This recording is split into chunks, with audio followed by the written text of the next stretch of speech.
Folks, welcome into sportsbookreview.com. This is Tuesday, and this is your NFL edition of the opening lines right here on sportsbookreview.com.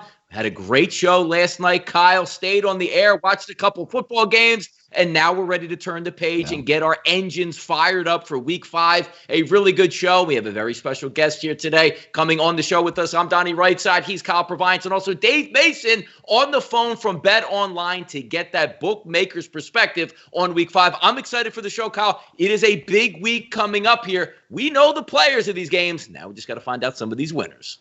That's right. And, hey, it's starting to look good, kind of an apprehensive week last week. Some games moved, games delayed, and there was some nervousness around Buffalo, Tennessee. It looks like Tennessee's doing well, so that's a positive sign. We're going to have a nice full slate of games. I'm excited to have Dave on. I'm actually a big fan of BetOnline, and I love the poker tournaments over there as well. So I'm pretty excited for all that and looking forward to Week 5. Yeah, it looks like Kyle trying to angle already with Dave for some free bets and some action over there at BetOnline. So we'll see if we can work that in the show. We do have Dave here online. It's always wonderful to have him on, get that perspective from the opposite side of the counter that like to get after. Dave, welcome on to the show. Good to have you this week for Week 5. Yeah, thanks. I mean, don't give out too many winners, man. The NFL's been a freaking it's been tough from a bookmaker's perspective. So be nice to us this weekend. Let's save some winners for the house, please. There you go. The price is always right. We can always hand out those losers just as much as we hope that we can hand out some winners here. But let's have some fun. We got Dave for about 15 minutes and some good stuff to go over here. But the first thing I do want to bring up is obviously in this whole atmosphere, we saw it over the summer. Just trying to get to football season was a challenge. And now we're seeing COVID-19 enter into some cancellation of games and also postponing some games. I saw a lot of things going around the internet, both legal and offshore accounts here. How did you handle the action with the Chiefs and the Patriots game? Because if you have a move from a rescheduling from a 1 o'clock to 4:25, same day, same stadium. We know the same of the players, but moving it off of that date, did you guys, Dave, hold fun back? How did you actually handle an interesting situation like that? Yeah, this whole 2020 has been a pain in the neck, man. So it's just like, well, here we go again. But no, same day. It's good action's fine. If they just moved it to the night or later in the day or whatever, bets would have had action. This is a very popular question. I mean, I just literally 10 minutes ago, a guy hit me up on Twitter DM, asking why his bets got no action. But yeah, you change a day. It's just it's the rules. It's black and white on a website that if you change the day, bets are no action. So it's definitely a popular question, but guys are kind of fired up at first, but you're like, dude, these are the rules, man. This is pretty dang standard. Action them. So it really didn't matter too much at the end of the day, right? So teasers were teasers no action or reduced. Same with parlay. Parlays are reduced, so it's just that whole. It's not just that the bet got parlays, teasers, straight bets, this, that, and the other thing. But that's the world we live in this year. It's just everything's a pain in the neck. So you deal with it and you go on and you just try to hope. We've tried to, with all this crazy stuff this year. We've tried to be as fair with the players as possible. NBA division bets. We graded all the winners, and we no actioned all other teams. Same with NHL and some other, like the MLB playoffs. We put up the odds on the site to miss the MLB playoffs, and day one of the season they say, oh, we're going from 10 to 16 teams. Like, well, what? We based our damn odds off 10 teams, and now you're throwing this. I mean, that was like the day before the season started. So what did we do? We just let it play out, and we graded the winners, and we no actioned all losers. So whatever. Yeah, it's interesting because you get that 50-50, I guess, anger and happiness because the guy that jumped in early and said, hey, man, I got the Chiefs at -7. Dave, how could you pull that off the board? It's now 11. I want my 7, and vice versa for the opposite side. If you said, hey, I'm actually glad that game is now off the board because there's no way I was going to be able to lock in that number and keep it the same where I bet Cam Newton in that instance. But also looking forward because it's always interesting to watch because obviously we always hear the pros versus Joes argument, but there's certainly the same way us as sports bettors, gamblers, and handicappers are rooting on who's going to win or lose. lose. You also have that same perspective, Dave, from behind the counter saying, you know what? I really wasn't a fan of the Chicago Bears. Well, I wasn't a fan of the 49ers, but I'm a huge fan of them today. Talk about some of those winners and losers on Sunday that you were riding that rail and saying, boy, I hope this game comes in, or hey, this game goes a little bit sideways. This might be good for us here at the book. Yeah, good. I'll start with the good first, since I'm such a positive guy. Yeah, Carolina big, Cleveland big, Chargers and Giants. So those were our best. New Orleans was bad. Buffalo was really bad, and Seattle was god awful. I mean, Seattle. I mean, we had some whale just. Some whale. He must be the biggest Seattle fan, but I mean, last week he bet over 200,000. Last week he bet like 190,000 on their money line, and then last week like 210,000 on their money line. So that just added to. It was already an extremely lopsided game, but that dude right on top of that just made it that much more lopsided. So those were the worst. But all in all, the action's great, and from a bookmaking, we don't mind losing. If we're going to lose, let's lose early in the season. So, I work on more marketing side of things. So there's no better. And we're always looking at active numbers. They go up and down throughout the season. Starts out great. Then kind of you get to November, they go down a little bit. Then they bump up again around Thanksgiving. Then they go in December. But nothing, we think all these promos and stuff, how to keep people active on the site. Nothing keeps people more active than winning. So you don't lose players, you know what I mean? So it's like, bring on week 5. We're going to have record numbers next week because people have money in their accounts. Plus the casino manager loves it when we lose because people bang into this. He's the happiest guy in the company. He's probably the only happy guy in the company. That's great. Well, you talk about the winners and losers, and I can assure you I gave out some losers last week, so you're welcome over there at Bet Online. But when we're looking ahead to week 5, and there was some uncertainty going in. I mean, there still is around Buffalo, Tennessee, and maybe the quarterback situation in New England. Will Cam Newton be available maybe in San Francisco? What are some things you're looking at early for week 5, some movements where you think some action might be? What's raising your eyebrows for week 5? Well, action-wise, I mean, everybody and their mother's on Tampa Bay and on Thursday. 85% of the early actions on Tampa Bay. Open 6, down to -5.5. Which tells you it was a little weird, but a reverse line movement there. But what else is getting bet? Arizona is going to be sweat of the century. 93% of the early actions on Arizona. Currently -7.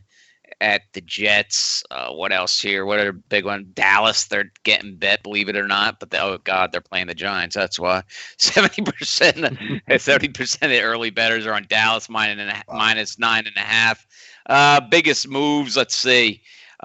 Cleveland, they're currently +2.5. They open +1 versus Indy. That Arizona Jets game 7.5-7. Rams, Washington 9.5-8, and what's another one? Carolina, Atlanta, probably the most significant move. Atlanta open -3.5. They're down to 2.5, so they cross that 3. Talking with Dave Mason here from Bet Online. Guys, if you're just in the chat box watching, we do say hello and thank you for that. 70,300 people have subscribed to the network right here on YouTube at sportsbookreview.com. Turn those notification bells on if you haven't done so yet. Every time we talk NFL action, to get it delivered directly to your inbox. Looking up at this week coming up, Dave, because we always see the corrections, and we really didn't know we would head into a COVID era. Was it going to be higher scoring? Was it going to be lower scoring? Was it going to be real sloppy play? The one thing is consistent is we are seeing a lot of injuries because you didn't have the build up to the season. But from your perspective, looking at this, I'm a totals guy. And, most people like to bet over the total. We see the market corrections coming up here, but even entering into last week, the numbers still seemed higher, but it didn't matter. So now we're seeing, the 52s, 53s, even some of the lines that we've seen, the 57s and the 58s that are posting on the board, we would see those maybe once every 10 years. Now it seems like we're seeing them once every week. Is there a market correction from your side that you're analyzing each week and maybe giving a bump until you hit that ceiling? Because we know there's sharper players out there that are waiting for that over-escalation of overs and just hammer the unders, but it hasn't come yet. Talk about some of the prognostication that you go through to try to make this happen with the numbers that you find. No, absolutely. And, this has been a trend for years. I mean, thinking back 10 years ago, whatever, the average total is probably 44.5. And every given week you had freaking 4 or 5 games in the 30s, and the rest were high 40s. And once in a while, you get that game in the low 50s. But now it's like, oh my, we had that game that was 39 last week or whatever, and one team almost covered the 39. I think it closed 41. But I mean, it's perverse. It's crazy. But a lot's going into that, right? New rule changes, want a more exciting league, and can't hit the quarterback, can't hit receivers, et cetera, et cetera. But yeah, the COVID is adding on to that too, right? Visiting teams are having a lot easier time going up and down the field. They're not having to deal with that crowd noise and silent counts and all that stuff. So without a doubt, I mean, it's still work in progress, Donnie. I mean, we're still working on it, man. At the end of the day, 4 weeks really isn't a huge sample size. It could easily bounce back, and we don't want to be caught with our pants down and just over adjust just because overs are covering and we're getting beat up a little bit, but we don't want to come too high. Then all of a sudden those sharp guys just take advantage of us and we get pummeled that week when it does adjust. So we're moving up, but you got to keep it back in your mind. This is still just a small sample size. 4 weeks, don't over adjust. Let's keep on creeping up, but we don't want to get we don't want to get pummeled by those sharps. And, we take that sharp action. So, those guys coming in and betting 5 figures and while we're over adjusting, trying to, afraid about all that public money, just let it play out. Keep paying attention to what those numbers are and keep adjusting slightly and see where we're at. Yeah, it makes a lot of sense because even you're still looking, obviously, in early October. You still have the really nice weather. And again, it does play into it a lot because if from the past, you're trying to look for an angle saying, it's really hard just to win on the road as is. But you're right. You're not getting the crowd noise from both angles. So each offense can make adjustments. They can be calm. There's no false starts. And that pretends to me to have a higher number. But also, Dave, talk about some of the prohibitive favorites in the NFL, because again, the double-digit favorites seem to be popping up, and it's almost like a line is never too high for Kansas City or the Baltimore Ravens as they stack up. You're getting a division rival. The old adage used to go is like, man, you can't lay double digits in division. You see it this weekend coming up with Kansas City and Las Vegas, who isn't a bad football team, and that hot line of 13.5 if it goes to 14. Is there an overcorrection for these high-powered upper echelon teams that you try to seek out a certain number for? Or just, hey, it's a short season so far, we'll see how it plays out. But right now, the numbers tell us they should be double-digit favoriits in these. Oh, absolutely. I mean, the Chiefs are the Chiefs. I mean, they're the new Patriots. You know what I mean? It's just you look at. I'm sure someone's going to beat them, but I don't know who. And yeah, the Raiders are improved. They could make a move for a wild card team, but they're still a couple levels, 3 levels down from the Chiefs juggernaut. I mean, we actually paid out Chiefs to win the AFC West today. We had enough, so we paid it. I mean, the other teams the other 3 teams still have action. We didn't know action those or pay them losers, but we already paid out the Chiefs, man. We're like, screw it, man. Let's pay them out. Let's get some people money back in their account. So, if one of those other teams that Mahomes, tears an Achilles and one of those other teams ends up winning the end of the season, then shame on us. But screw it, throw it out there.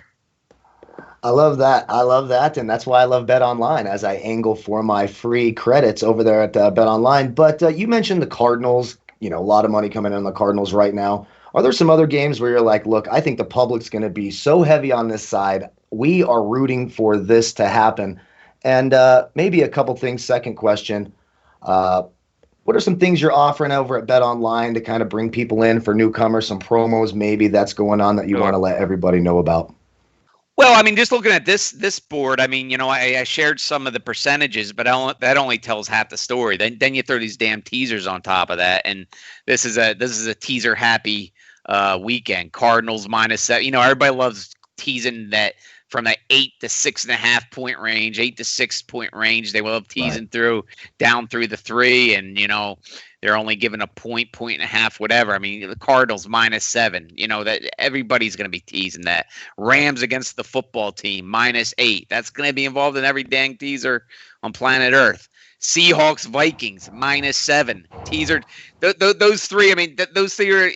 We need one of those things to, one of those games to be an outright upset, or we're going to get creamed on teasers. I'll tell you that right now. So yeah, I'm looking at those. Oh, and Monday night, New Orleans Saints -7.5 versus a visiting Chargers. So yeah, absolutely. So I'm looking at teasers too as kind of that secondary thing. Those percentages I share only tell half the story. Then you add those dang teasers on it, and it's a whole nother thing. As far as things going on, we actually have we're putting a lot of money into contests, man. We had that $250,000 mega contest, $125,000 survivor pool, but we also have a second chance survivor pool. You can sign up for it now. It starts this weekend. $100,000 prize pool, or it could be just a single prize. So there's only one winner. So it starts this weekend. Only $25 to enter. So you can turn $25 into $100,000. Get it on our second chance survivor pool. Go to the contest page for details. Dave Mason, always a very busy man, and there's a reason why he's one of the best in the industry, coming on and talking us through the process of standing across the counter, looking at us, quote unquote, sharp guys over here. Dave, thanks so much for your time. We really appreciate you coming on with us today. All right, again, take it easy on this weekend. We need a big NFL winner for once. I think we had one big winner, and one huge loser, and two break even on a loser. Come on, guys, take it easy on us. Later. There you go. There you go. Dave Mason, Bet Online, right there. Kyle, I know we doing a show together. We never had Dave on. He's a great guy, and you see how easily he comes across the screen. It's not one of those hey, I sit behind the counter, and this is what we're going to do, and this is how the process goes. He's just like one of us, man. Great guy to come on here. Great slick interface for Bet Online. Great promotions that they have going on. So check out BETONLINE.ag, guys, when you get a chance. But always nice to have him on. We've had a lot of good guests so far during our NFL season. But now, Kyle, we are going to shift the show over to Week 5. We are going to break some of these games down. As you guys know, on Tuesdays, it's a broad stroke. We're just opening up this. We're seeing these lines. Some lines just hitting the board for the first time. Let's have some fun and get into it. But before we do, Kyle, our sort of wrap up here on Sunday from what we saw, what we liked, what we didn't like. I'll tell you what I didn't like. The Atlanta Falcons last night, who I thought would score more points. They scored 16 points going up against a banged-up Green Bay football team. Was not impressed with that overall. I wasn't impressed with your 49ers on Sunday night, but hey, there comes a point of attrition where you lose so many guys, eventually it's going to have to catch up in the overall gameplay, and it seemed to be the one team I was really impressed by, who's flying under that radar, because a lot of people wrote them off there Sunday, in the first game of the season, was those Colts going up against the Bears and dismantling them at Soldier Field. Got a game against Cleveland coming up this week. We'll talk about it in a few moments, but I really was impressed with the Colts. 3-1 now in the season, on their way towards the playoffs. What are some winners and losers, Kyle, from your perspective over on Sunday and Monday? Well, I think the big winners right now have to be the Houston Texans, just getting rid of Bill O'Brien. Right now, they can finally start to rebuild that franchise. An abysmal 0-4 start with the highest payroll in the league. Both of your first and second round picks belong to Miami next year. So just a dreadful job by him. And so I think it's a win for them to get rid of him. I thought the Cleveland Browns going into Dallas and doing what they did after they lost their starting running back, they run for 307 yards. I mean, that's college football type numbers. That's Alabama versus Midwestern Virginia State type numbers. So I thought that was really impressive by the Cleveland Browns. And then on the flip side of that, really the losers, the Dallas Cowboys. You just cannot have a must-win at home like that, have your quarterback throw for 500 yards and lose the football game easily. I mean, easily. Yep. It looked like it was just absolutely incredible. I think the Dallas Cowboys, they've got a lot of work to do there. And another team, you mentioned the Colts, who we keep telling people how good of a defense they have, and no one wants to listen to us. Maybe they will now. But they stink, Kyle. They stink. Yeah, that defense stinks. I mean, they've got all-pro talent at each level of the defense with Buckner and Darius Leonard, and then Xavier Rhodes looks, rejuvenated. But on the other side of that, you look at the Chicago Bears. They make the quarterback change. You expect to have a solid offense, and that offense looked absolutely terrible. I didn't see much out of Nick Foles, so I think Chicago and Dallas really have a lot of work to do. I know Chicago's got a nice record right now, and they're in the playoff hunt, but you're not going to be for long when your offense looks like that. Yeah, we'll see. They got a good matchup coming up, but it's a fun game to break down, which will be a 4:25 game on Sunday between the Colts and the Cleveland Browns. But we'll get that in a little bit. Why don't we get through some of these games, paint that broad brush here and see what we think off the bat. 301, 302, Thursday Night Football, 8:20 as Dave brought on. Everybody and their grandmother betting the Tampa Bay squad. Tampa Bay Bucks, 8 out of every 10 tickets here I'm showing on SBRodds.com coming in on Tampa Bay. And we take a look at it. Opens up at 5.5, but hasn't moved that much. Even some of the sharper books offshore as well. Chris showing a -4.5, William Hill 5.5. FanDuel out of New Jersey, 4.5. Because, and maybe, I don't know if it's this year, the home team on Thursday night usually dominates, either A, winning and then, coupling down on doubling on the spread, but hasn't been the case so far earlier this year. I still like the Chicago Bears with Nick Foles under center. They got dominated last week by a really good defense. Numbers-wise coming in, Tampa Bay still does have a good defense, but now you have to look at who's going to be available on Thursday night, because is Godwin going to be back in the lineup? We don't think so. Mike Evans got hurt in that football game, hobbled around, came back in, but you're playing on a lot of adrenaline at that point, and then you're going to have a quick turnaround on Thursday night on the road to try to get back on the field. You lost O.J. Howard in that game to an Achilles injury, I believe, so he's not going to be available, obviously, and out for the year. Is this a bounce back spot that we look at for the Chicago Bears, or you just can't get that taste out of your mouth? Because even though you look at the score, 19-11 on Sunday, they got dominated. That 8 points came on late in the game on a touchdown where they let them walk down the field. Otherwise, they didn't get jacked during that entire game, Kyle. Yeah, and then you look at the other side in Tampa Bay against a really good Chargers defense. That is a good Chargers defense. They came out of nowhere after being down 24-7 and just absolutely beat the brakes off the Chargers, moving up and down the field. Tom Brady looked fantastic. Now, I'm always timid about taking Tom Brady on short rest. Look, he's 43 years old. Takes him quite, he's got to get that body right and that body ready. Now he's going on the road on a Thursday night into Chicago, who's also got a solid defense. They're not the same, monsters of the Midway type Chicago Bears defense, but this is a good defense. It's an interesting game. I lean the under on this game is where I'm looking right now, just just at that team total. You'd have to favor Tampa right now. Tampa is still very good against the run. Carlton Davis is an outstanding cover corner, so things are still going to be really tough on that Chicago offense. The question is, what kind of weapons is Tom Brady going to have now with O.J. Howard out as well? And, even Scotty Miller went into that game a little banged up. Will Godwin be there? Will Fournette be there? You talked about Mike Evans. It could be a really depleted offensive roster. But we kind of thought that last night about Green Bay, and that surely didn't seem to matter at all to Aaron Rodgers. So can Tom Brady have his body ready and sort of do this dink and dunk sort of thing that they're going to have to do against Chicago? Right now I lean Tampa Bay, but I like the total better. That's probably where my head's at going into Thursday night. Yeah, it looks like the good weather too. 60 degrees around the time of kickoff, which isn't bad for early October. No, and light winds, under 10 miles an hour at Soldier Field. Obviously, we know Chicago known as the Windy City. We'll see if that happens. Let's flip it over to Sunday. Start talking some football coming up. Team we saw last night, the Atlanta Falcons. They'll take on the Carolina Panthers. Carolina had a nice win over Arizona. Atlanta was absolutely porous yesterday, and then gets injured again. Their secondary is absolutely depleted at this point, losing DeMonte KZ yesterday. Also, now you double down. I doubt Julio Jones. If he can't make it through the game with a hamstring injury, is he going to miraculously play again next Sunday and be able to be, proficient in offense? And it looks like the gamblers are agreeing as well. Opened up at 3.5. Now we're down to Chris offshore at 2s, FanDuel 2.5s. And I agree with that line movement. Over under opened up at 51. Now it's rising to 53.5. I agree with that as well, because I do think Carolina's going to be able to score. And just because you don't have Julio, they're going, they scored 16 points last night. They should have had more points in that overall. But on the road against Green Bay, now you come home on a fast track. I think we'll get points in this game. I'm trying to figure out a way to try to take the Carolina team total over. But as we talked about before, there's no more bargains. I'm looking at Bet365 right now, over 26.5 as a team total. So essentially, you're going to need 4 touchdowns in this game from Carolina. Can they do it? I do think they can. But boy, I would have liked it better, 23.5, 24, something in that range. But I got to say, Atlanta should play well at home, but I don't know if it matters if you're so banged up. Like Todd Gurley's ancient in the backfield. You take away Julio Jones, now you can focus more on Calvin Ridley. Both of the defenses aren't great, but I sort of trust that overall scheme of Carolina here early. I'll go that way early in the week.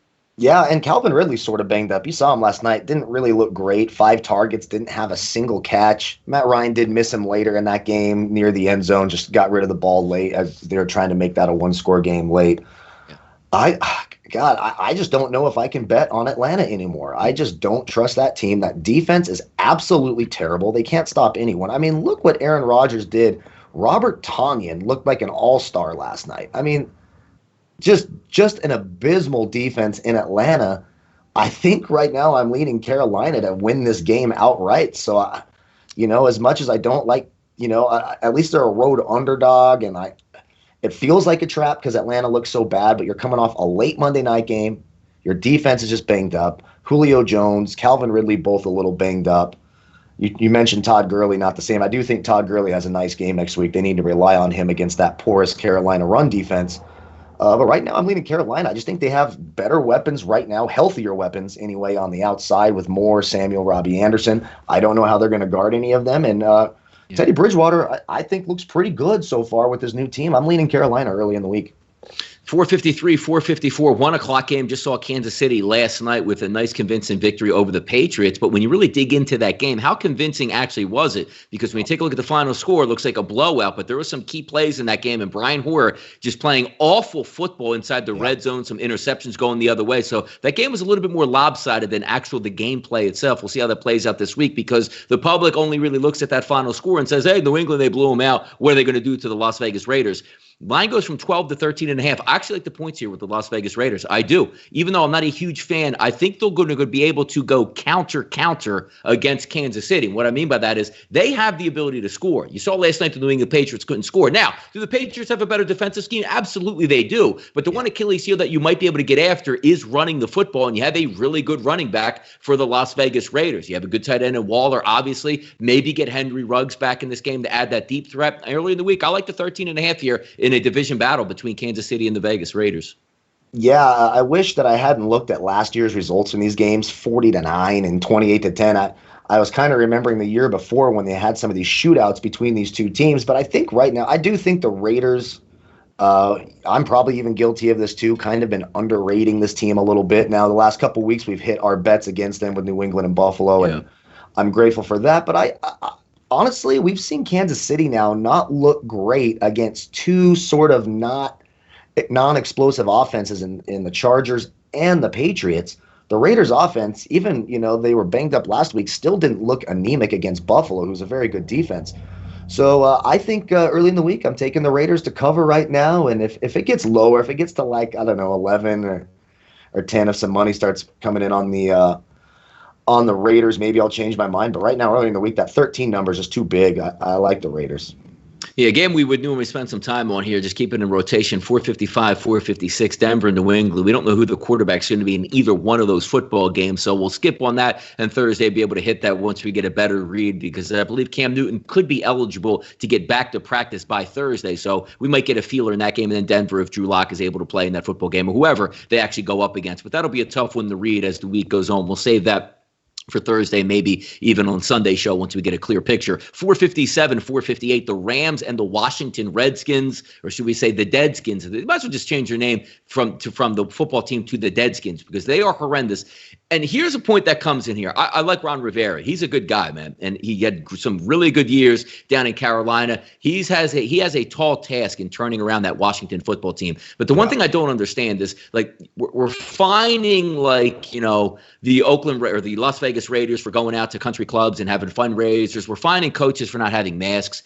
This guy's going through chemotherapy and is on the sidelines and around the football team. Probably the worst setup overall since they're not in a bubble to do that. I just wish Ron Rivera would say, he's not going anywhere. He's going to be the coach for a long time there. This team stinks. It's not even worth your energy, Ron, to be on the sideline with this bumbling bunch of fools that you have out there. Step away with your family, relax, do your chemotherapy. We all love you. You'll be able to get back in the game. Next year, maybe it's a different year. You can get your quarterback. But the fact that I see the articles come out like, he's so tired on the sideline, he's fighting through it. Ron, take the rest of the year off. Your team stinks and will be lucky to win maybe 2 more games the rest of the year. But we do have to cap the game and look at it. The Rams didn't look all that impressive whatsoever against the Giants, but maybe it's that human element coming in saying, we're playing the Giants. They can't even score 10 points. What does it matter? They walk away with a victory there. And I get the same look here where the Rams are just saying, we ripped through the Eagles. We ripped through the Giants. We're going to rip through the Washington Redskins. That line opened up at 9.5, now down to 7 at some places. But who's betting Washington?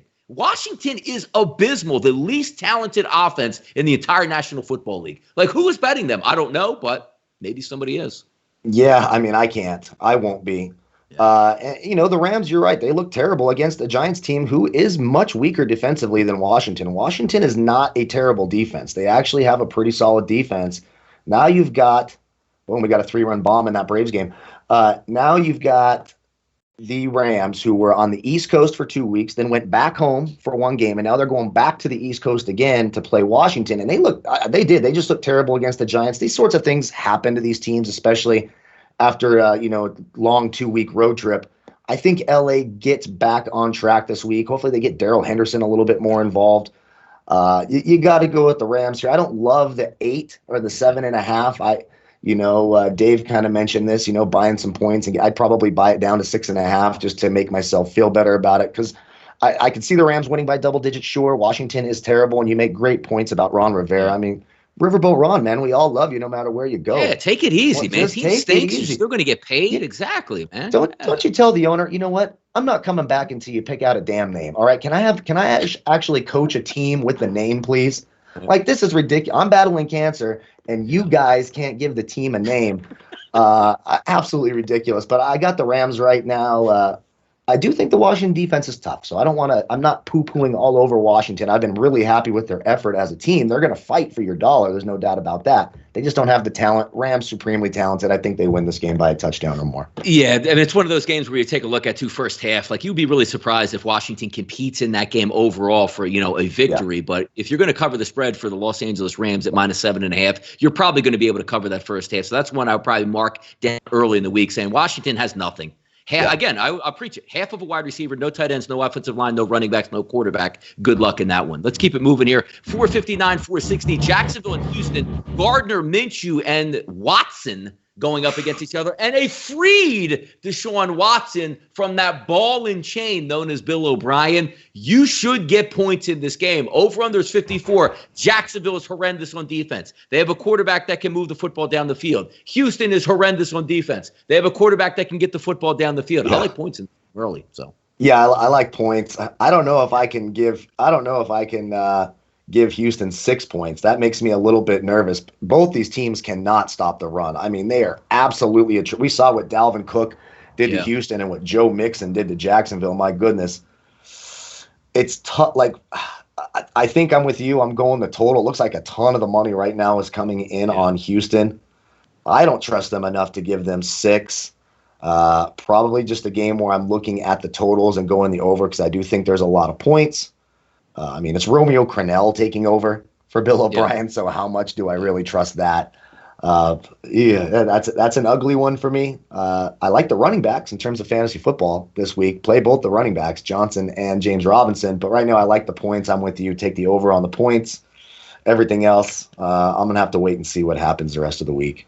Yeah, 2 really bad football teams, but the good part about that is Jacksonville's going to be able to get into the 20s. There's no doubt. Now, Houston will be able to. I mean, Jacksonville can't stop anybody on defense, and they're getting even more banged up by the week. But the thing I always like about new coaches coming in or interim coaches coming in, all the shields are down. All they're doing is say, how can I make my mark with this ownership group so I can stay here? So what's that mean? Going for it on 4th down, trick plays. You throw the kitchen sink. Deshaun Watson should be able to do whatever he wants against Jacksonville in this game. Do you want to take Houston as a favorite -6? I don't think they're a very good overall football team. But if you're asking me for points, both of these teams should shoot it out up and down the field. I think we get some points in this game. Buffalo and Tennessee, completely off the board. We don't know if this game is going to play, but it's trending in the right direction. Tennessee back-to-back days with no COVID test. We'll see if they can field a football team later in the week, because all it takes is one test to wipe that off the board. But you would figure a very rested Tennessee team going up against Buffalo. But again, once we get some lines and see if that game is actually on, we'll spend more time later in the week. 463, 464. Arizona and the New York Jets. Arizona looked putrid again going on the road last week against the Carolina Panthers.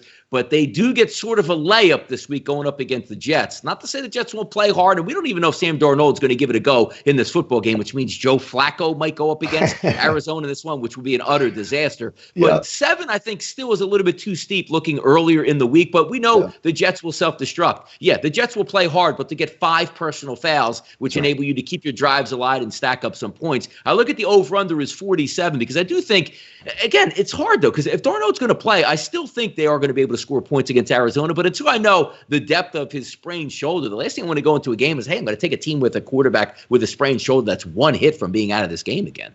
Right. And then, how many points will they put up then? I mean, they did show up on Thursday night and put up points. They obviously got beat by Denver and, a practice squad quarterback in Brett Rypien. Now you got Arizona coming off a couple of losses. Arizona needs the win. They didn't look great last week. It is a West Coast team traveling to the East Coast, and they're a road favorite by over a touchdown. So that's all red flags, right? Just red flag, red flag, red flag, red flag. Then you look across and you might get Joe Flacco and injured Sam Darnold. So you're saying, screw it, I'm taking Arizona anyways. And that's probably where I'm at. I probably won't have any of my personal money on this game, although it does look like the public is loving Arizona right now. Dave sort of touched on that. Right now, I lean Arizona, and I don't know if I can take any overs. I know we said that on Thursday night, and the Jets put up points, but you got to think the Arizona defense is a little bit better than that banged-up Broncos defense. And Arizona's going to have some more ball control as well. So even if Le'Veon Bell comes back, that's tough for me. I like Arizona early in the week. Tough game, ugly, lots of red flags, but I'll lean Arizona. Yeah, back-to-back games on the East Coast for a West Coast team usually doesn't add up well. But again, we're not talking about a competent organization that you're going up against, a coach with 1 foot out the door at this point. So it comes in also maybe from an ownership level that says we invested a lot in Sam Darnold and draft picks, obviously, to get him and keep him here. Do I want this guy who's trying to save his job run him out there when it may be best for him, but not best for the overall health of the team? Or just run him out there to get killed and say, hopefully we get Trevor Lawrence next year and we get a new head football coach. Maybe it's Eric Bieniemy, whoever it might be. But Adam Gase's certainly not going to survive the rest of the year, you wouldn't think. But we'll see if they put Sam Darnold, who does have a sprained throwing, not just a sprained shoulder, like, hey, separated his left shoulder. No, it's a throwing shoulder that he has injured. So it'll be interesting to see how that comes down.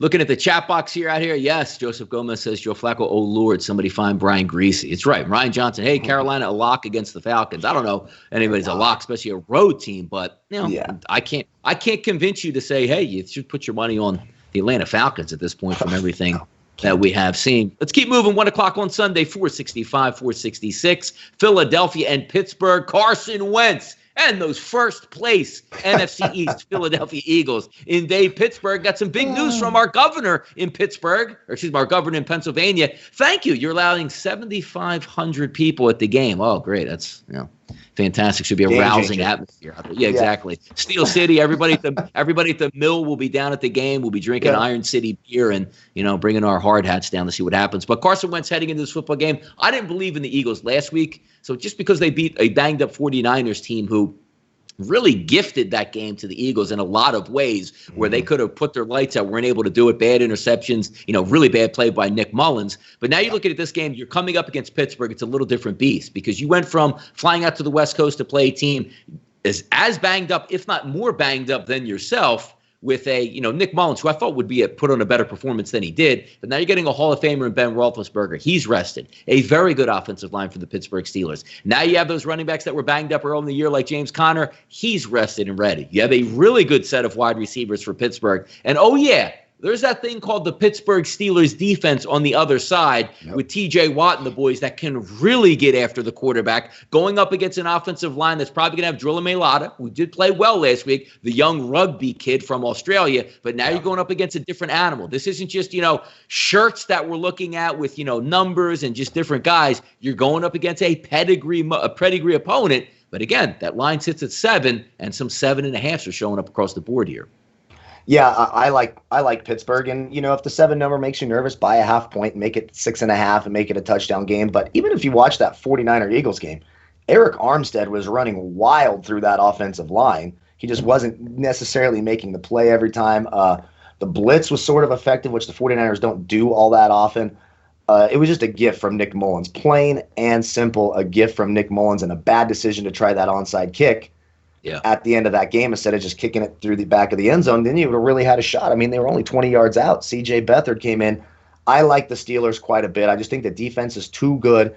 And you talk about Ben Roethlisberger at home, and we say, there's no fans. Well, 7,500 fans. If he just sees some of those towels waving around, I do think that actually helps Big Ben a little bit. He's so much better at home than he is on the road. I like the Steelers quite a bit, coming off a unexpected bye week. Extra time to prepare. Give me the Steelers. I like the -7, but if it makes you nervous, go to the 6.5, and I think you're pretty safe.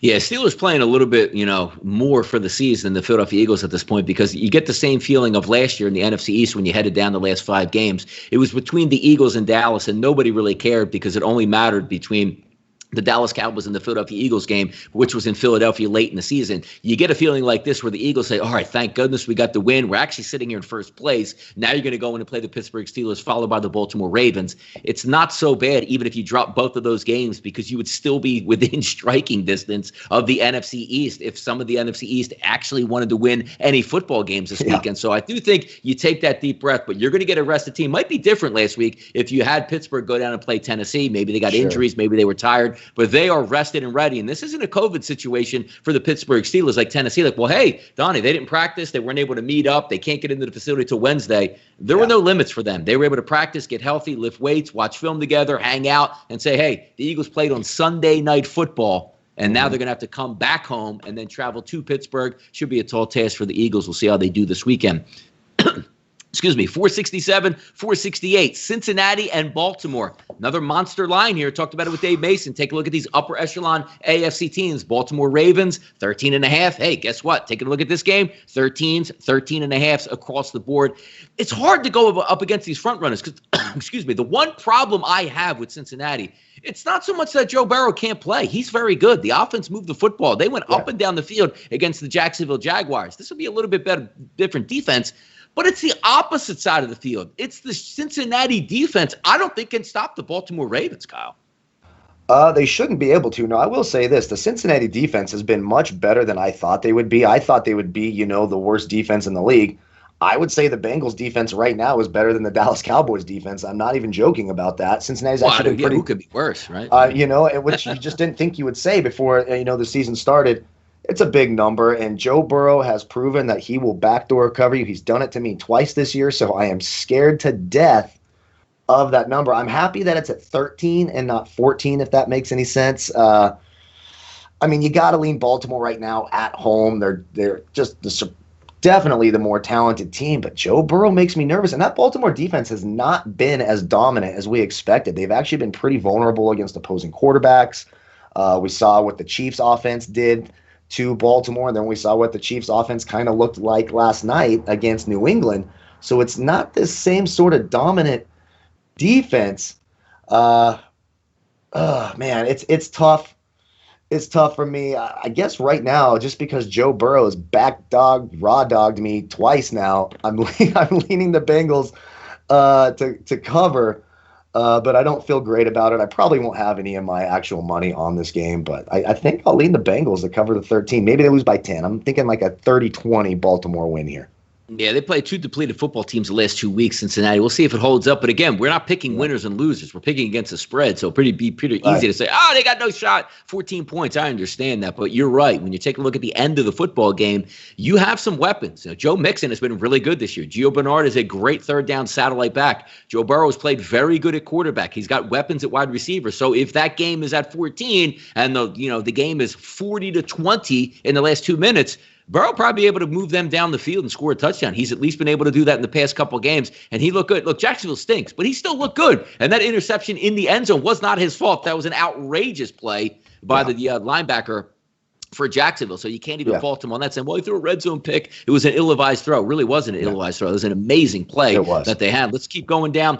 This game, starting to show some lines, 8.5, 47s. That's Miami and San Francisco. If you are a bettor in this game, and you're looking for the over, to me, it's really good that Ryan Fitzpatrick, again, installed as a starter, because if you throw a rookie in there in his first career start, you really don't know where you're going to get it, specifically on the road. San Francisco getting banged up even more with more injuries on their defense coming out of the last game, but getting a little bit healthier back on offense. We'll see if some of those running backs start to return to play, but Deebo Samuel, dipped his toes in the water and got back. Brandon Ayuk looked great last week in some limited shots that he actually had to get in the open field. That one miraculous run, 45 yards? I believe they called it a run and not a catch in that game, the leap into the end zone was fantastic. George Kittle coming up. Could you tell George Kittle even came off of an injury? He was absolutely dominant in that game, but who's going to start at quarterback for San Francisco will be the key. Do they go back to Mullins? I can't believe they would go back to him. So again, you'd be looking at C.J. Beathard. I think we're still a week away from getting Jimmy Garoppolo back, but I'm still looking at the over-under 47 with Miami, with Fitzpatrick, and a really banged-up San Francisco team. They should be able to put up some points, but I do think San Francisco will be able to counter depending on who they have at quarterback here, Kyle. Yeah, and that's really the big question: is Jimmy Garoppolo going to be able to play? Because with how bad Nick Mullins played, now you're giving 8.5 points. You're laying 8.5 with C.J. Beathard at quarterback. That can't make anyone feel good now. And Mostert might be back in the chat. Yeah, we have to wait and see there. 8.5 is a big number, especially against a team like Miami. No, it is. It's just look. They didn't look great last week, but they lost to Seattle by 8 points. They're going to keep throwing the ball, and Fitzpatrick is going to take chances. And they played a bad secondary in Seattle and didn't look great in that passing game. Devontae Parker still did 10 catches, over 100 yards. He seems to be getting fully healthy. And with all those injuries on that 49ers defense, I think the 49ers win this game. I do like the over 47. Both teams getting the 20s, in my opinion. I just don't know that they cover an 8.5 with Ryan Fitzpatrick. I mean, they could be down, 16 points. They're going to come down with a minute to go, try to get in the end zone, and they will go for 2. Obviously, Ryan Fitzpatrick won't stop slinging it, so it feels like a backdoor cover to me. So right now, I will take the 8.5 points with Miami. Yeah, I like it. I think the game can get over, but we'll see who plays quarterback. And also in the chat box here, people asking if we went over the Buffalo Titans game. We don't have much information on that to see if they're even going to play at this point. Thursday we'll get a better feel. So when we wrap it up, Thursday looks good. We'll be able to get a better one. I hope the game plays because it's a great game to break down, and we'll certainly be able to get after that a little bit later. A couple more games left here on the slate. 471, 472. The Giants, who Joe Judge doing push-ups and making everybody get back into action. They played hard against the Rams and actually had a shot late in the game to try to tie that up. Where have we seen that before from the Giants? Chicago Bears game, maybe? Get down in the red zone, and what do? Can't convert, throw an interception. That's what happens. But now we see the Dallas Cowboys and their offense that should be able to crank against the Giants, but they can't stop anybody. Is this one of those games where you say, 54 is a total? Dallas is so bad on defense and so good on offense that even – the Giants should be able to get into the mid-20 against the Cowboys. That's the dilemma you'll have. I actually think they can because I haven't seen anything out of the Giants that shows me that they can stop anything. And as long as Daniel Jones just doesn't have an awful effort, they should be able to get 21-plus points against the Dallas Cowboys. The line is 10. Again, these are a lot of it's a division game. These two teams know each other. And I know the Giants are a very poor team, but if you can't play any defense, how do you cover 10 points? That's the big question. And then you're like, oh, God, do you trust this Giants offense, which just doesn't look good? They weren't terrible against the Rams, I guess. I still only put up 9 points. Yeah. I guess, just to touch on the Buffalo Titans game, no positive test today, so things look good, but we still got to wait a couple days, so we're totally in the clear. But right now, the signs are encouraging that game's going to be played. Getting back to the Giants and Dallas, I love the whole Golden Tate. Looks like there's no punishment for him and that Jalen Ramsey confrontation. Apparently, Jalen Ramsey knocked up his sister and then left her after they had a kid or something. So Golden Tate and him have some family beef there, which is kind of interesting. But it looks like they'll have their full complement of weapons, obviously minus Shepard and Saquon Barkley, of course. Oh, that's tough. That's just a tough game. I'm not touching Dallas minus 10 against anybody because, you mentioned it. The offense so good, the defense so bad, and the Giants' defense is not very good either. So they should be able to get into the 30s, maybe even the 40s, like they did against Cleveland. Can the Giants hold up their end of the bargain? I think they can. Who can Dallas stop? I think that a college team could put 20 points up on Dallas at this point. So I'll take the over. Definitely not laying double-digit points on Dallas, and just not going to happen. Yeah, Joe Judge is a college guy, so he does, in effect, have a college team with the Giants. They've been porous to start the season, but it looks odd. When you look at it on paper, Dallas should really run wild, but if they can't stop anybody, what is the point of it? And you saw the Giants rise up against pretty good offense in the Rams and shut them down and not give up all that money yards. I think it might counter over into this game. I don't know if you even need the backdoor cover. I think it might be one of those games where Dallas is up 7 with the ball and you're saying, hey, I just hope they don't score. And maybe you pull away with the victory. I would be surprised if the Giants won this football game, but I'm not going to be surprised if this is a one-possession game coming down to the end. So we'll see what takes place there. 425 on Sunday, 473, 474 on the rotation. Indianapolis Colts, another nice win over the Chicago Bears. Haven't really been tested by great offenses so far early in the season. They're going to go up against a team that looks like they are humming along, although losing Nick Chubb is a big injury. Kareem Hunt came in and played really well on Sunday, but he's still fighting off a nagging groin injury. injury. Odell Beckham Jr. wakes up in that offense, 2 touchdowns receiving, 1 running. Jarvis Landry, you still have a lot of really good weapons, and Baker Mayfield played a really good game on Sunday. They almost hang 50 points on the Dallas Cowboys. This is a much different defense that they're going to go up against, but also maybe the middle linebacker here for the Indianapolis Colts coming into this game where, you get a groin injury in that game midway through. I don't know how that's going to play out this week and see how it is. So that's something to keep an eye on. But they lost him about midway through the game versus Chicago Bears. Didn't seem to matter because they were still on lockdown for that entire game. Xavier Rhodes has been great, but now you're going to step up in competition, and it looks like the line's changing around. Opens up around a pick 'em. Now we're seeing 2.5 drop to 1.5, so over under 47 across the board. Just the way that the Indianapolis Colts play, Kyle, to me, it's hard to look at Cleveland and say you like unders, but I just think that defense with Phillip Rivers not able to really hit that deep ball, more dink and dunk down the field, lean on a great defense, fire up that running game, and I think the Browns will engage. I'm leaning on the under 47 early in the week. Haven't made up my mind. I made up my mind pretty early last week. I was going on the Colts, but haven't made up my mind what I really like because I love Frank Reich. I think he's a wonderful coach, but now you're going to get a team that can actually move the football a little bit, and I want to see how the Colts defense holds up here. Sure, and I'm actually going to wait for this line to get even better. Look, a lot of people are going to be on Cleveland because they watch and beat the Cowboys, and everyone watches the Cowboys, and they're going to see all these yards, 307 rushing yards. The Colts defense is not the Cowboys defense, and we keep telling people every week this Colts defense is legit. They're the number 1 ranked defense in the league. Xavier Rhodes went from being an old has-been last year in Minnesota to we talked about it being the number 1 ranked cornerback on Pro Football Focus. That's absolutely incredible. That defenses look great. The Darius Leonard thing's absolutely concerning. But they have so many players. DeForest Buckner up front looks like he's really starting to come into his own with that Colts team. So I like the Colts defense a lot. And we all know when you pressure Baker Mayfield and things aren't as easy for Baker Mayfield, he's a lot less sensational. Look, the best quarterback on the Browns right now might be Odell Beckham with that beautiful throw. And it's kind of interesting. That's a left-handed touchdown. The last 2 touchdowns in the NFL thrown by left-handers, both wide receivers, Dez Bryant and Odell Beckham, just for you trivia guys out there. But things are not going to be easy for the Cleveland offense this week like they were last week against Dallas. So I like the Colts right now, and I'm with you. I like the under. I think you see a lot of Jonathan Taylor this week. Cleveland struggles against the run and the pass, but I think you see a lot of Jonathan Taylor this week. Phillip Rivers doesn't seem as explosive, and they lost their rookie wide receiver Michael Pittman, so now you got the Zach Pascals. T.Y. Hilton doesn't quite look right. I like the over. I think the Colts win a close game, a 24-20 type game makes a lot of sense to me in this game. Yeah, so I'm looking under as well with that type of score because when you take a look at the defense, they've been really good. And you look at the defense last week up against the Chicago Bears, most of that second half was played as a double-digit margin, and Nick Foles scored that late touchdown 2-point conversion. They still only gave up 241 yards in the air, but only 28 yards on the ground rushing in that game. When you look at the offense, the Chicago Bears have a pretty good defense, 103 yards rushing for the Indianapolis Colts, 186 passing. Outside of that first game where they threw for 357 yards, 203, 234, 186.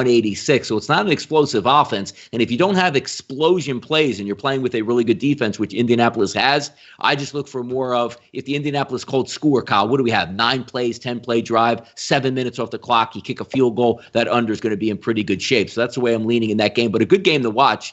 Sunday Night Football, we're going to get some points. No question about it. Minnesota and Seattle in Seattle. No fans in Seattle. 7 out of every 10 tickets here coming in on the Seahawks. Line opens up at 7. Still sits at 7 across the board, but the bigger number, 57.5. I remember, Minnesota going out there, putting up points against Seattle. I believe it was last year they played in primetime. They're going to do it again in primetime in this game. And I don't see how Minnesota is slowing them down, and vice versa. I don't see that weak defense from Seattle slowing down Minnesota. This should be a fun one. So you DFS guys, be on the lookout for one of those Sunday night action games, man. Yeah, and I got to correct myself. You guys are right in the chat box. It was Landry throwing it to Beckham left-handed. I got the 2 guys backwards. They were teammates in college, 2 wide receivers, teammates in college.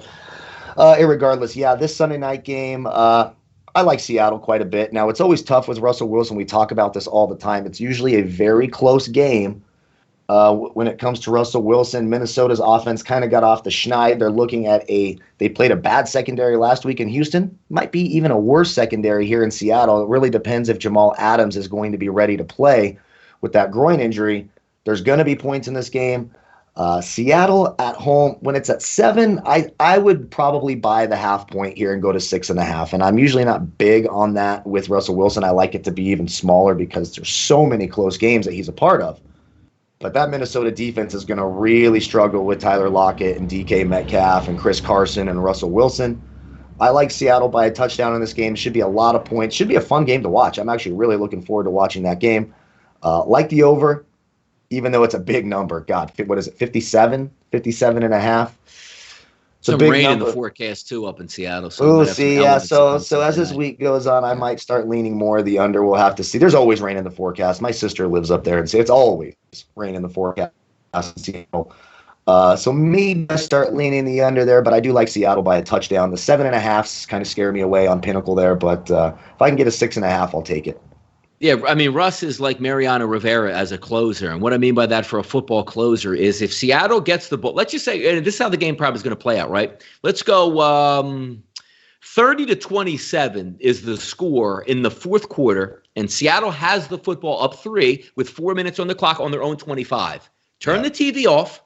Go walk away around the block for a minute. Come back on, turn it on. Seattle will have scored a touchdown. It doesn't matter if they're losing, winning, whatever happens. It's almost like Russell Wilson knows, I know Seattle. I know my backers. They all have money on this game. We don't need the score. We just need first downs, but I'm going right down the field and punching it in. He has that innate ability where you have a lead, and most coaches look at the lead, and most players look at the lead and say, look, we just need to get 25 yards, run the football, burn their timeouts, and win the game. Russ throws darts down the field to score touchdowns to cover spreads. So I can see this game already, 30-27, 4 minutes to go. All you need is a Minnesota stop or just a field goal, and you will win this game. Russ will punch that ball in. Pete Carroll will go for it on 4th and 3 of the goal line instead of kicking a field goal to make it a 6-point game. They do incredible things in Seattle. That's what scares me. I would love to take the Minnesota Vikings in this game, getting the 7, but from the last 2 weeks where, hey, Dallas, just hold them to a field goal. We win the game. Touchdown. Last week, hey, Dolphins, you kick a field goal to get within 2. Just hold them to a field goal. Boop, right down the field, touchdown. I've seen that same book way too many times. Monday Night Football, 477, 478. Chargers, Drew Brees, Herbert. Hey, I was laughing. I got to tell you, I was laughing. I'm like, yo, Detroit is mollywhopping this team. There's no way Drew Brees can hang in. And I'm doing some things. I'm watching some of my bets, and I'm looking at this game. I said, wait a second. 14-7, okay. 14-14, okay. Big turnover by Stafford. The game then gets out of reach, and I'm saying, boy, oh, boy, look at Drew Brees. On a one-handed football team where you just have Alvin Kamara and not much else, they went up and down the field in Detroit. Now they're going to get maybe a better defense, but look, they're favored by 8 points. I'm going to take the Young Bucks, who should have won last week outright against Tampa Bay, but collapsed. You give me 8 points, I don't care if it's the Dome. Nobody's in the Dome. Give me the Chargers getting the 8 points in this game. Oh, yeah, absolutely. And Drew Brees much better at home. The Saints are a better home team, and that game really pissed me off because I was basically, marching up, won this one, and everything was looking good. Detroit's just stomping on them, and then they just fell apart. And this Chargers defense sort of fell apart, too, against Tom Brady last week. It was kind of interesting to watch. But it is a good Charger secondary, and we'll have to see if Michael Thomas is available for this game. Looks like he's trending in that direction. He should be back this week. But I don't know that I can take Drew Brees against this defense +8. And then we got to see what's going on with Marshawn Lattimore and Janoris Jenkins, Jared Cook. There's a lot of injuries on this Saints football team. I actually like the Chargers to cover here, especially looking at some +8s. Bookmaker, 7.5. We got +8 over at Heritage. I like that +8, +7.5 number. If it gets down for some reason to, 5.5 or 6, I'd probably lean New Orleans. But anytime, if it's over a touchdown, we got young Herbert who's slinging the rock all over the place. Chargers will be without Austin Eckler, and that's a big injury. Well, that's something he went on the IR. He's going to be gone 6 to 8 weeks. So that's something that's certainly going to affect that offense. But Herbert, man, he's slinging it, and that Saints secondary that hasn't looked great. And if you don't have Marshawn Lattimore trying to shut down Keenan Allen, it could be an even better week. So right now I'll take the Chargers to cover when it's +8, +7.5. If it gets smaller, then I'll have to reconsider. And yes, the Austin Eckler injury does make me a little bit nervous. Yes, Junior Brown checking in here, part of the SBR family here. And also, Vitalis, LOL, Donnie, so true. It's from a gambling perspective, we look at things differently here, and we really appreciate Russ. And I've been hundreds of videos I've done that said how much I love Russell Wilson. I just don't like him when I bet against him or put money against him. But it's that innate ability. Even before the half, the Dolphins are right in this football game. There's like 20 seconds left. Take it to the half. No, Russ is going deep down the sideline, and they're punching in a touchdown with 3 seconds left. And I'm holding my head going, I'm sitting here with the 6.5 points that I gave out as my banker of the week. And I can't believe what I'm watching, like ridiculous plays. And then finally at the end of the game, I'm like, we got this. Nice field goal. It's a close game again. And bang, bang, bang, right down the field. Boy, Russ is absolutely amazing. But I tell you what's even more amazing again. 70,300 people subscribing to our channel here at sportsbookreview.com, right here on YouTube. Chat box on fire again today. We got baseball going on all day long, and you guys spent your afternoon with us here watching. We appreciate that very, very much. And as you guys know, we'll be back on Thursday. Sort of sharpen those pencils, get ready for the weekend. Certainly go over and with a fine-tooth comb that Thursday night football game between the Buccaneers and the Bears. And then, of course, on Sunday, getting you ready right up till kickoff. It's a lot of fun doing the show with you, Kyle. We had a great time today. Dave Mason came on, talked some spreads with us, where the lines are going, so we'll keep an eye on those as they go throughout the week. But our hour is up and done, and it goes fast. But we want to thank you guys for checking in with us here. I'm Donnie Seymour. He's Kyle Purviance. We're sportsbookreview.com, and this was your NFL show for Tuesday. Good luck, guys.